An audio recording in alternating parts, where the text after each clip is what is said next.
അവർക്കും കേളിമില്ലയിലേക്ക് സ്വാഗതം. അപ്പം നമ്മുടെ കൃഷ്ണഗാഥ സീരിയലിൻ്റെ ഒരു പ്രൊമോ വീഡിയോ വന്നിട്ടുണ്ട്. നമ്മുടെ ഗാഥയുടെ അടുത്ത് നിന്ന് സിദ്ധാര മകളെ ആശ്വസിപ്പിക്കുകയാണ്, നിൻ്റെ എല്ലാ കാര്യങ്ങൾക്കും ഞാൻ കൂടെ നിൽക്കുമെന്ന്. അപ്പോൾ ഗാഥ പറയുകയാണ്, അപ്പോൾ അമ്മ എൻ്റെ നവീൻ്റെയും എൻ്റെ കല്യാണം നടത്തി തരുമെന്നല്ലേ ഞാൻ വിശ്വസിക്കേണ്ടതെന്ന് ചോദിക്കും. അപ്പം നമ്മുടെ സിദ്ധാര പറയാം അതേ എന്ന്. അങ്ങനെ മകളെ ചേർത്ത് പിടിച്ച് ഇത് ചെയ്യാണ്.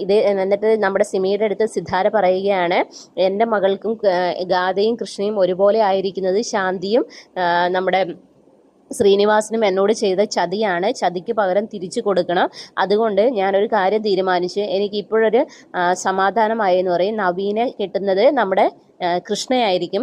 കാരണം അവിടുത്തെ ശാപമല്ല ആ കുട്ടിയുടെ മേൽ വീഴട്ടെ, എന്നാലേ എൻ്റെ ദേഷ്യം അവരോടുള്ള പക എനിക്ക് മതിയാകത്തുള്ളൂ എന്ന് നമ്മുടെ സിദ്ധാര പറയുകയാണ്. പക്ഷെ ശരിക്കും സിദ്ധാരയുടെ മകളാണെന്ന് സിദ്ധാര പോലും അറിയുന്നില്ല. തൻ്റെ മകളുടെ ജീവൻ അപകടത്തിലേക്കാവുമെന്ന് ഒരിക്കൽ പോലും അവർ ചിന്തിക്കുന്നു പോലുമില്ല. അവരുടെ വിചാരം മുഴുവൻ ശ്രീനിവാസനും ശാന്തിക്കും ഉണ്ടായ മകളാണ് കൃഷ്ണ എന്നാണ്.